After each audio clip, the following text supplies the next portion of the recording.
Good evening, everybody. Welcome to First Center. Excuse me, the technicians are giving us direction here.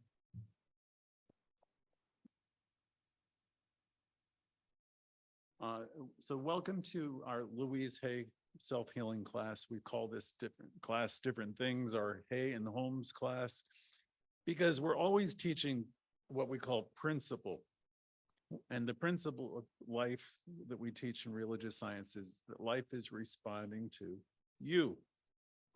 Tonight's class lesson came from it was a workshop that Louise Hay gave. And so we're entitling it, Is It True? So this class, like every Louise Hay class, is learning more about how to love yourself, and we're always working on that subject and learning how to come more from connection. If you're new, you may not even know what I mean by that. In our teaching, we will say that we live, we move, we have our being in this energy. And so whether you know it or not, you're immersed in it, you're a part of it, and everything in life is part of this same energy. We have another saying, which is there's not a spot where God is not. Many of you don't like the word God anymore, and that's okay. You can call it a higher power, you can call it energy, you can call it source. But what's important is that you have the understanding that wherever you can dream, wherever your mind can go, whatever you can think of, it's there. And as you think of yourself, as your body and your soul and your being, it's there. There's no place that you can imagine. In your wildest dreams, wherever you could go, it's there. So this class is about awakening to the realization that you're a part of something fantastic, that you are one with it. And Louise Hay's book was You Can Heal Your Life. Louise was a student at the center. She was probably our most famous student. Many of you sign on to our weekly classes on Thursday and Sunday, and we have another class on Wednesday, because you're wanting to learn how to more fully embody this God nature, this spiritual nature, because that's really the ultimate truth of you. You think it's all about your human self and all of that. And the thing you'll understand over time, if you stay in connection with us, is that you're something much more than what you even dream of yourself. You are a spiritual being. You are an eternal being, knowing no beginning, having no ending. And so how do we step into an appreciation of that spirituality? It starts by, first of all, waking up and realizing who you are, what you are, and learning to love yourself. Because a lot of the programming you've had since you've been younger doesn't tell you that you're wonderful and that you are capable of wonderful things. So this class is about learning to love yourself, learning to come more and more from this connection, realizing that you are connected to source, and keep reminding yourself that you are.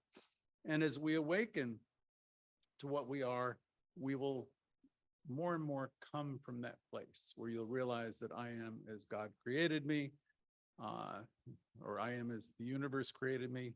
I am whole, I'm complete in every way. Whole, complete, and perfect in every way.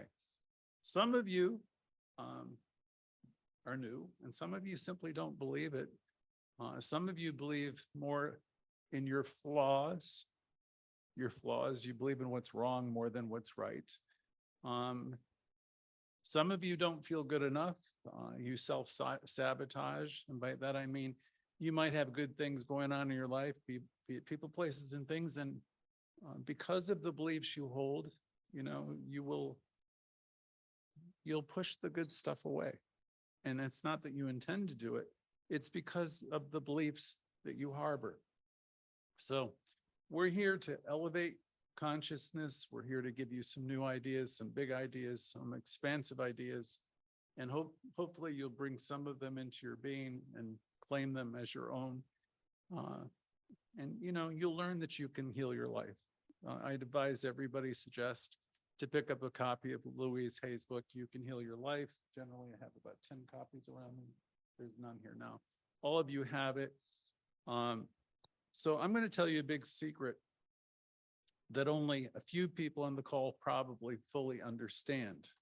It takes a while to fully grasp this idea, but I'll say it to you so you can think about it for a few hours this week or a few days. Here's the thing I want you to understand, that you, that's you, I want you to look at yourself and point to your own chest. You are the one that you have been waiting for. Now, you might have been searching everywhere in the world for the answers, to some holy place or holy one, great teachers.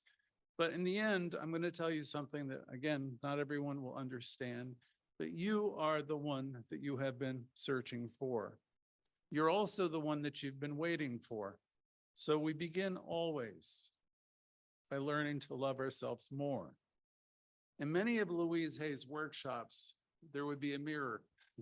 If you've watched her do them before, there's a mirror and where you'd look into the image and she would say different things for you to repeat. One of which I recall was, I love, accept, and approve of myself exactly as I am.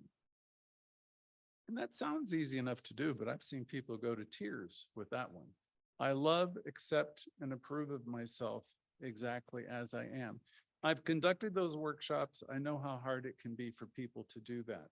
But the thing is, even when it's hard, it's good because you can see where there's parts of yourselves that have been either neglected or disowned, or there's shame or there's blame. So we get to be better with it the more we practice it. I've encouraged people in this class before to look in the mirror and say, I love you. Give yourself a thumbs up or a high five, and begin dialoguing and looking at that person, reflection of yourself, and giving yourself that boost. Now, there's a new one I want to give you today that I don't think many of you know. Some of you might. You can tell yourself as you look into the mirror, I am the one, looking right at yourself. I am the one that I've been waiting for. Now that might make you smile. It may make you feel awkward, or it could even make you feel a little uncomfortable. Tell yourself, I am the one that I've been waiting for. Because this is great because it causes you to stretch a little.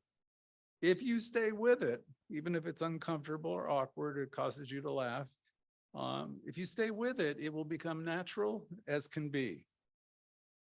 Louise would say we've spent thousands or hundreds of years in our lifetime, I will say several decades, criticizing ourselves. I mean, we come from these religious traditions where everything about that we do is a sin. We spend a lot of time thinking that we're not okay. We have 1,000 different ways that we criticize ourselves. And all of this, for the most part, if not all of it, is tied into our early learning. But, we're in the 2020s. None of us are probably on the call or 20 anymore. Most of us have lived a bit. All that early stuff that we learned is over. We exist now in a new day. Raymond Charles Barker, Louise's teacher, famously said, yesterday ended last night. Well, what he was trying to say is, why would you want to carry all these negative assessments that you have of yourself and others with you into a new day? Because the day won't be new if you're carrying around a lot of this stuff. It was Ernest Holmes, the founder of our teaching, who said we carry around a lot of corpses. And I'm sure he wasn't talking about dead bodies.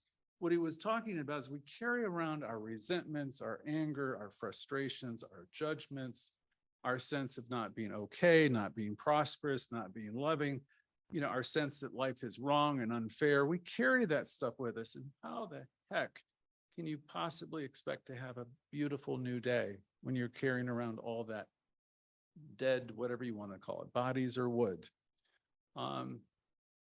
I've got a favorite affirmation. I've shared it. I think one of our members has adopted it. It came from the Course in Miracles. I learned it probably 20 years ago. And it says, the peace of God is my one goal, my purpose, my function, and my life. So I'd say, do yourself a favor and let go of worries and fears, resentments, anger, all this crap as much as you can. And I say that being very mindful that we all get upset. I get upset. You get upset. We all, the world gets upset. But as soon as you find yourself in a place of upset, where you're thinking about other people and you're negative and being negative, as soon as you can do it, and learn whatever you can from that experience that's causing you upset and pain, move towards the idea of peace. Remember what I just said, peace, the peace of God is our one goal. The happiness of God, the love of God is our one goal, our purpose, our function, our life. Here's the thing, knowing that you yourself exist as source. You are one with source. God is you, you are God, God's in you, and it responds to you. You are creator. So the thing is, why would you want to be creating negative experiences for yourself? It's just not intelligent. So saying this yet another way, source, this energy is in everything and it's in everything and everyone and all at all times and in all places. It is all that there is. And because of this, you can calm yourself and take that pause and know that I'm one with the one. I live and move and I have my being in this one. My source is peace. My source is love. My purpose is to align myself with that source. I'm here to have peace. I'm not here to have prosperity. I'm here to experience love. Truth, this love of God, this connection with God is the unchangeable part of you. That's an important line that's worth remembering. This truth, this love is the unchangeable part of you. There is that which is within you that is whole. It's healthy, it's complete, it's perfect, and it's always attempting to radiate out from you.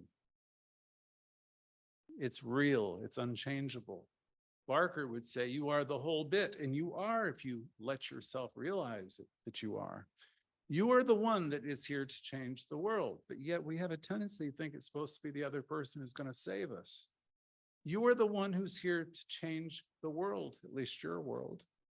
So instead of looking to your girlfriend, your boyfriend, your mother, your father, the government, or anyone else, look into the mirror and look at the most important person in the world, which is you.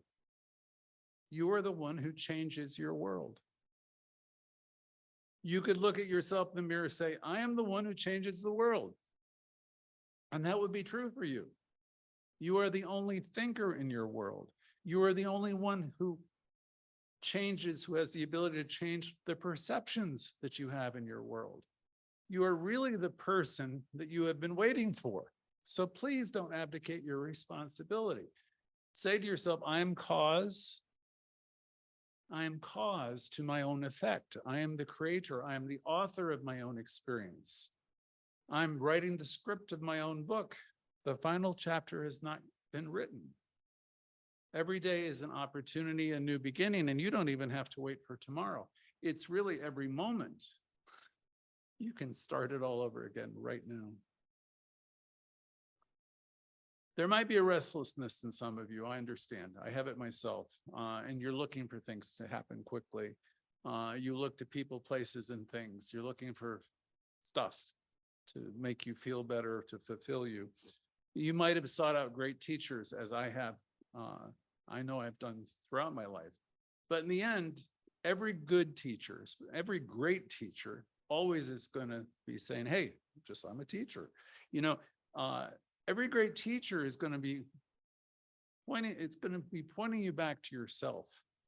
And the thing to understand is you always have the power to decide yes or no. It's entirely up to you always. So the teacher is never going to tell you what to think, if they're good. They're always going to point it back to you. And thinking of yourself metaphysically, we suggest you consider in all the world, there is you. In all the world, there is you, and you are an individualization of this source. You are, an individualization of God life. And think of the billions of people that exist on the planet. There's not another one that's like you. We have the next part of this lesson, which was entitled, Is it true or is it real? There's always a yes or no answer. Is it true that you're whole and complete and wonderful and of God and a part of God? Yes, if you believe it to be true. It's not true if you don't believe it. The glass is both half full and it's half empty, depending upon how you look at it.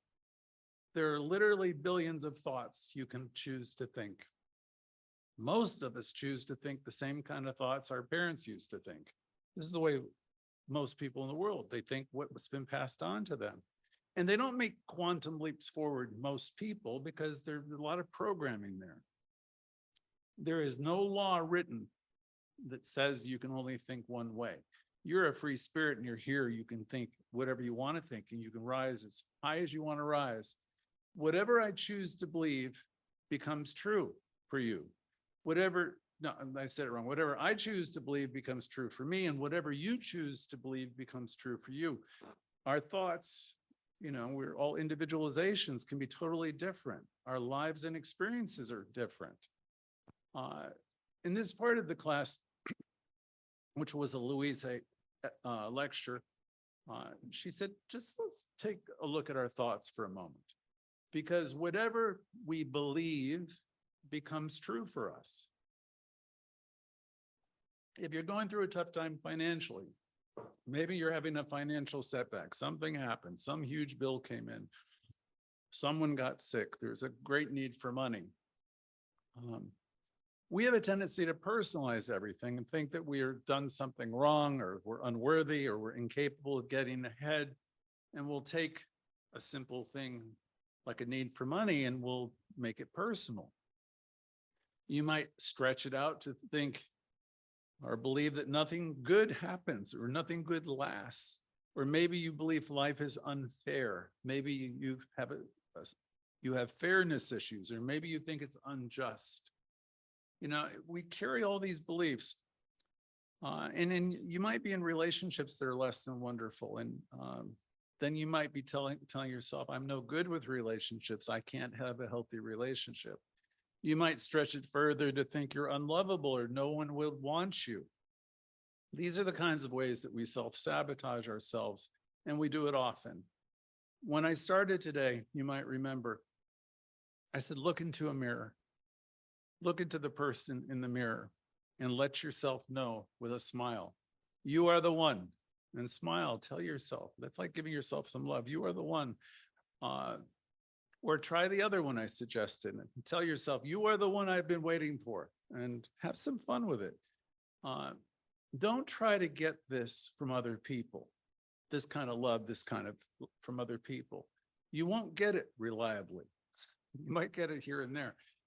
Be that person unto yourself. Give yourself that love. There are people who fear being controlled as children. They believe people will hurt them or abandon them, and that can become a pattern.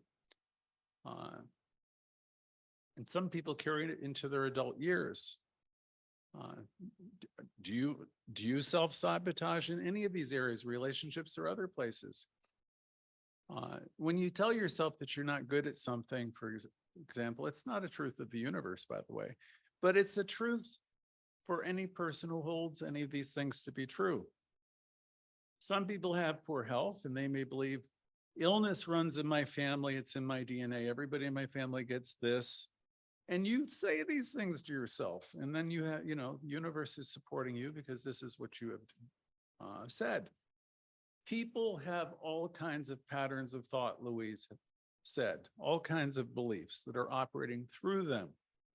Many that they're unaware of because they might have come from their great-grandparents to their grandparents to their parents. You have a lot of thoughts going in you. You don't even, in many cases, we haven't examined them. So we're unaware of them. They've been passed on from generation to generation, and maybe you've never given them a thought. When you come into a new thought group, especially a good one, one that really asks the questions, you're going to quickly learn about the law of cause and effect. Simply stated by Louise, what you put out into the universe, if you keep on being a loving person, it's got to come back to you. If you keep on putting out critical thoughts, and you're a downer and you're just always down in life and everything, that's going to come back to you too. Every week you come here and you tune into the center, and every single lesson, we're going to always be showing you the connection between your experiences and your inner thoughts. It takes a lot of courage to come here and do the work. Some people just come and they dip their toe. They come occasionally, and and that helps because what happens is, even if you come for a short time, it changes you. And if you come more often, it changes you more. Because you're considering big ideas. You're coming to realize that you're caused your own experience. You're coming to realize that you can heal your life. When you come and you get involved, when you start to realize that I am the one that I have been waiting for, I'm the one that's going to cause the change. That's really an exciting time. And it's a little bit daunting at times too. Once you embrace this type of teaching, you'll no longer need to be a victim of life or anyone. You won't have the need to blame anybody. You won't have a need to point any fingers or talk about what's wrong or what's missing, because you're going to realize I'm the one. I'm caused in my own experience. For a moment, I want you to think about any challenge you might be having at home, in the workplace, with your family, with your finances, your health. And then I want you to try to understand whatever the heck it is, it's just a thought or a series of thoughts that you've been thinking, a pattern of thoughts on a given subject or issue. And all of this stuff, all these patterns can be changed if you really want them to change. Please don't expect the people to change. It doesn't work that way. If there's going to be change, it begins with you. And when it's difficult, and because we have all these conflicting beliefs about things that we're attached to that seem to be true, and we're all caught up in blame, and we don't want to let go blaming whoever it is or whatever, they've done horrible things. When we're all caught up in all that stuff, I know it's a lot. Try to think about this idea when you're in a place like this, where things don't seem to be working. You might say, geez, these are only thoughts, a series of thoughts. I'm caused in my own experience. And I can change the way I'm looking at this. I could see peace instead. I really could. You can, if you want to. If you want to hang on to what's awful and what's not working, that's your prerogative. Louise Hay in a seminar said, no matter how darn difficult an issue is that we're dealing with, it's only an outer result or the effect of our own inner thought patterns. If you don't know what thoughts are creating your problems, that's perfectly okay. You're in the right place now. Look at the problem areas in your life. Everybody knows what they are, whatever you have got going on, at least the ones that are confronting you right now, and ask yourself, what kind of thoughts am I thinking that could possibly be contributing to this? Instead of going towards what other people are doing to you. If you allow yourself to sit quietly back and ask this question, your inner knowing will let you know the answer. Spirit always answers. You can't stop it. It keeps informing you. Allow yourself to sit quietly and ask this question. What am I here to learn from this? What kind of thoughts am I thinking that have helped create this? And the answer will come to you. Next place in this seminar Louise went to is we've been on the planet for decades. Most of our beliefs have been passed on to us from the time we were children. Some of the things we believe in are positive and she didn't say nurturing, she said nourishing. These thoughts serve us well all through our lives, some of them. Other thoughts are very useful at the beginning, but as we grow older, they're no longer appropriate. You might have been told as a kid, don't talk to strangers. Your parents are worried about your safety. And that was probably good advice for a small kid going to school or whatever. But it's not necessarily good advice for an adult. We have accepted programming that's been happening in our lives, all our lives. Usually we've never questioned any of it. We've never asked ourselves, is that really true? For instance, do I believe things like it's difficult for me to learn? Like I've tried to learn some languages 4 or 5 times in my life. At one point, I almost mastered one of them. And another time I started, took a class, I quit, took it again, and I quit.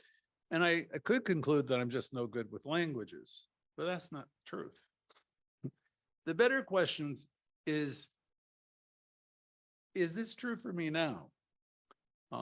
Because there's an area where you'll say, you know, I can't do this. And a good question is, well, where did I get that belief from?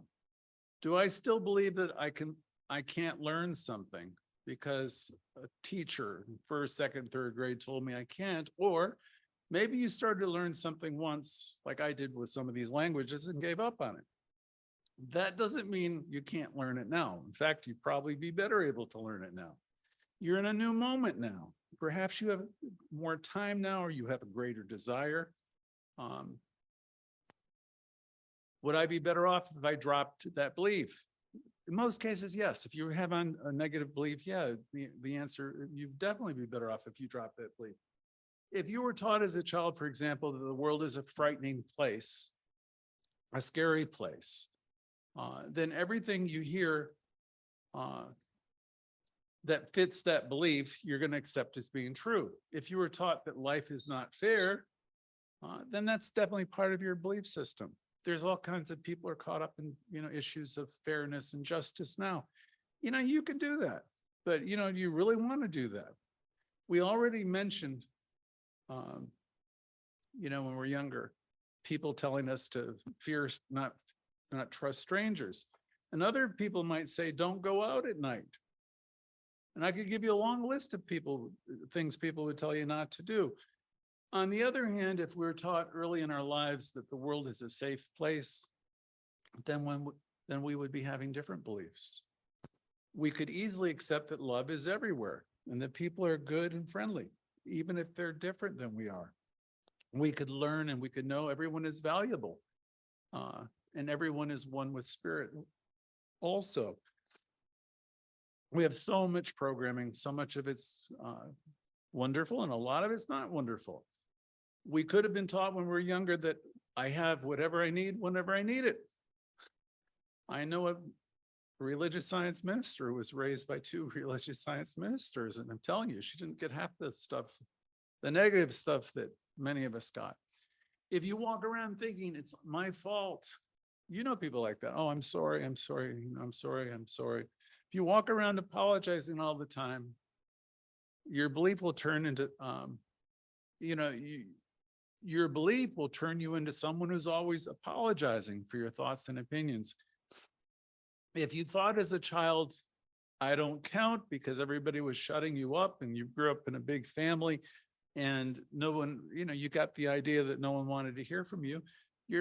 Many of you might, if you had that, you're probably acting that out even now.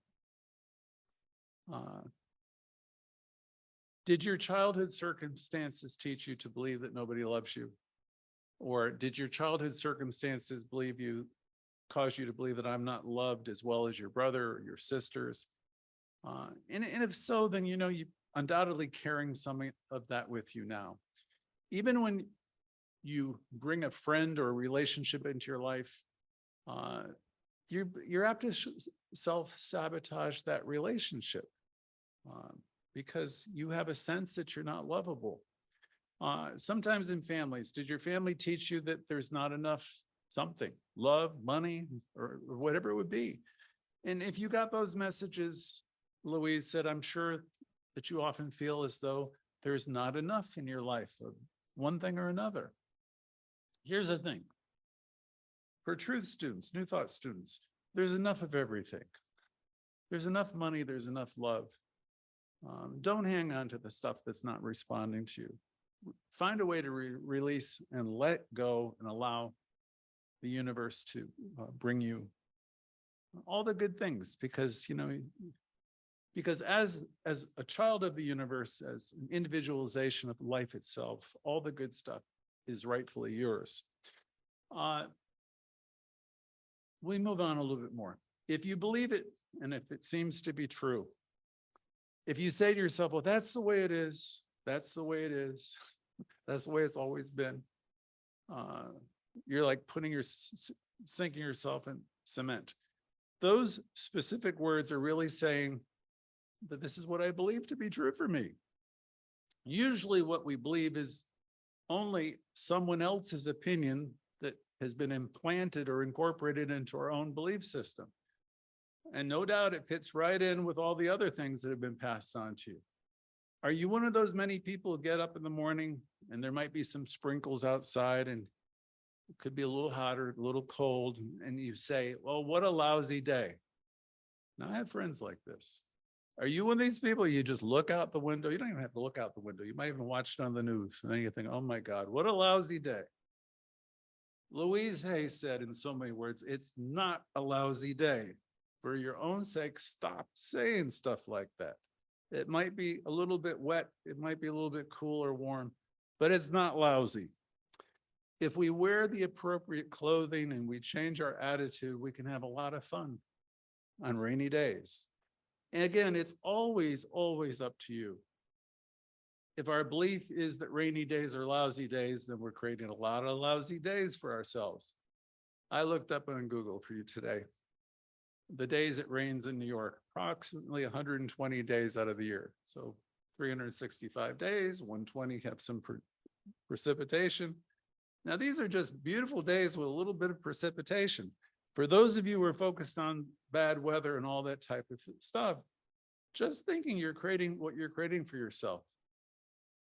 Creating 120 lousy days.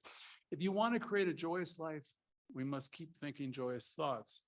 Find a way to realize that you are the person you have been waiting for. You're the person that can do it and will do it if you want it badly enough.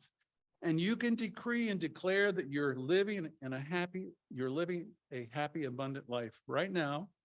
And here's the thing, the universe is going to support you totally. Rainy days and Mondays don't have to get you down. If you want a prosperous life, you got to start thinking prosperous thoughts and do what prosperous people do. Got to give a little, get a little, share it. Don't just hoard it. If you want a loving life, we must elevate our thinking. Find fault with no one. You've heard this before. Whatever we send out mentally comes back to us. So be the guardian at the gate of your own consciousness and stop yourself whenever you go negative. Whenever you go there, just reel it back in. Make a game out of it.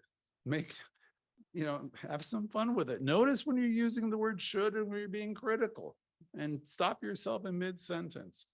Each moment has the potential of being a new beginning. The point of power is always in the present moment. You are never, ever, ever really stuck, even though you might feel like you're at the end of your rope. Seems like you are, but it's not possible. You are an aliveness in the mind of God. You are an activity in the mind of God. You are never really in the same place from day to day. You may have a lot of negative patterns in your life still. Some of them you're clinging to, but every day you've grown some. Every day you're evolving. You could embrace the truth of who you are right now and grow dynamically if you want to. All of life is moving forward. If you stay engaged with this teaching, we're going to take you to higher and higher places. We're going to be constantly reminding you that you are the whole bit. Reminding you always that you are the person that can do this, encouraging you always to step up into the light, encouraging you to let go of the patterns that have blocked you or slowed you down. It doesn't matter how long you've had a negative pattern, an illness, or a poor relationship, or poor finances, whatever it is. No, it doesn't matter how long you've been down on yourself. We can begin today to make a great change. Your problem no longer needs to be the truth for you. It can now fade back into the nothingness from whence it came. You can do this. Remember, you are the only person who thinks in your mind. You are the power and the authority in your world. Your thoughts and beliefs of the past have created this moment and all moments up to this moment. What you're choosing to believe and think and say today will create your tomorrows, your next week, and next month.